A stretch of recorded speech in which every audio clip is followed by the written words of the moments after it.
Hello, Bishop Carroll, and welcome to this week's edition of Eagle Eye News, brought to you by BCTV.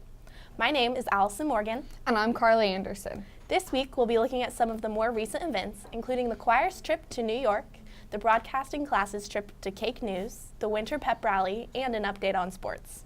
We'll also be doing a Q&A with Mrs. Harshberger and looking at some helpful study habits for finals. The choir took a special trip to New York over Thanksgiving break.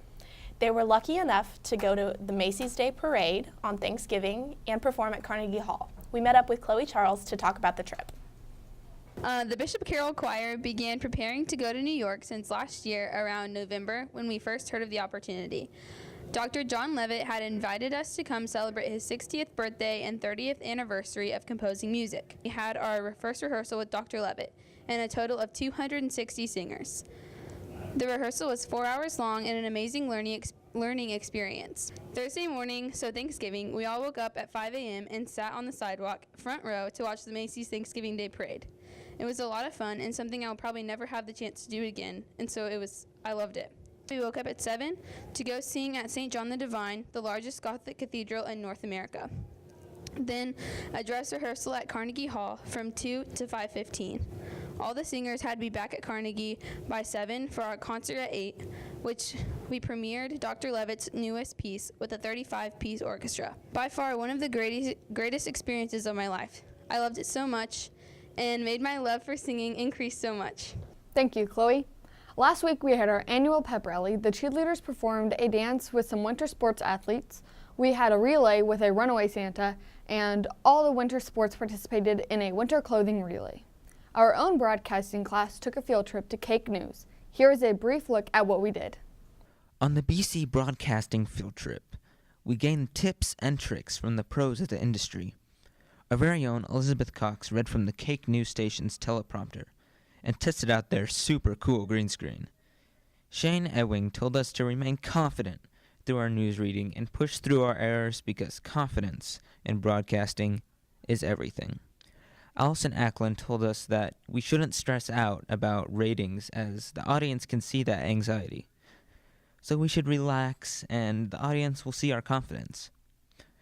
We were also advised on how to get jobs in the broadcasting industry.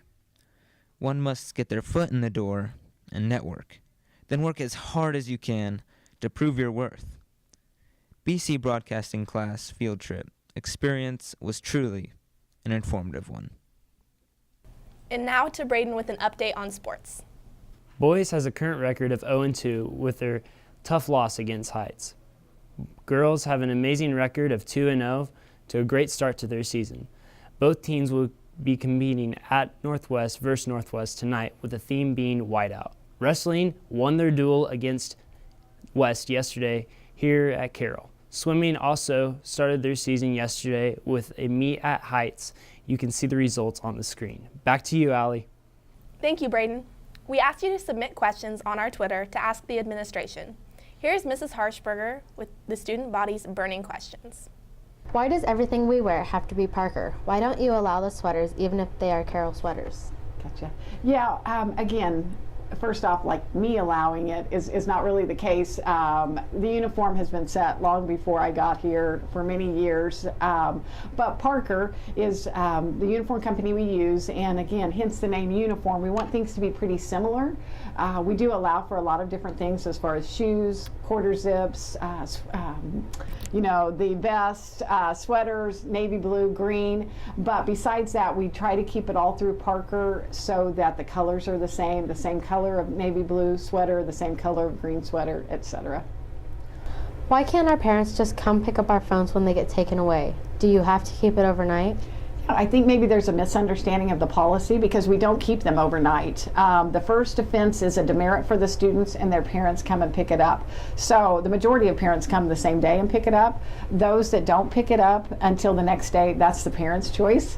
So a lot of parents will say, I'm going to come at my own time, at my own convenience, and so they wait to pick it up even a day, 2, 3 days later.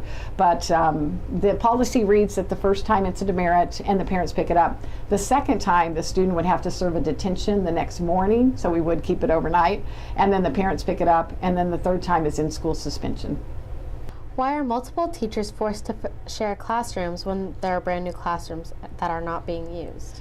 Great question. There are 4 classrooms still upstairs that have not been finished. Our enrollment has stayed steady over the last few years since that addition was built, or even maybe dropped a few students. So in that case, we hate to use money to finish new rooms if our enrollment isn't going to increase. So it is definitely a pain in the neck for those teachers that have to change rooms, and I hate that. And I wish we could figure out a way to finish the rooms or come up with a classroom for every teacher.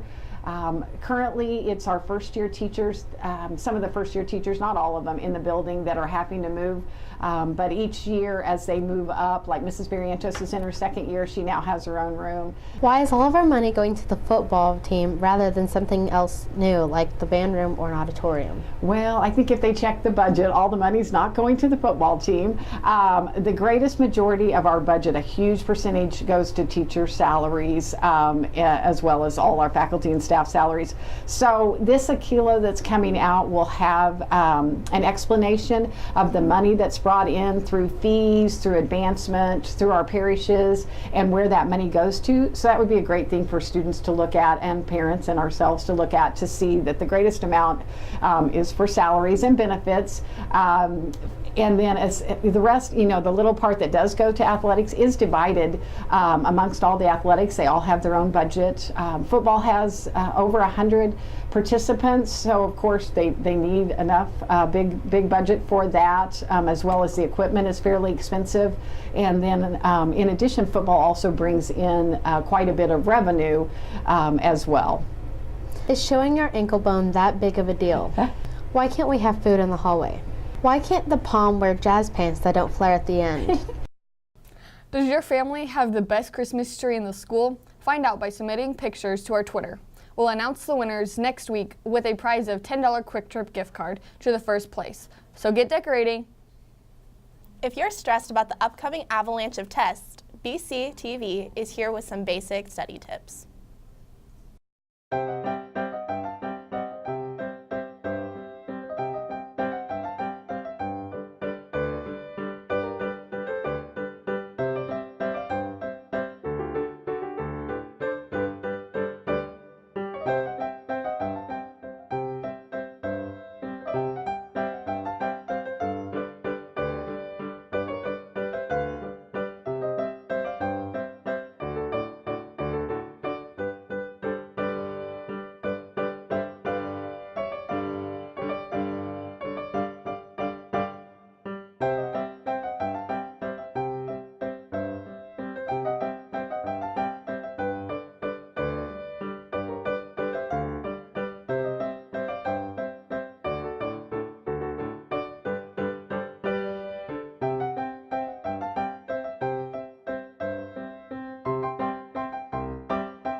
And that concludes this week's edition of Eagle Eye News. Join us next week with our special Christmas edition to finish up the semester.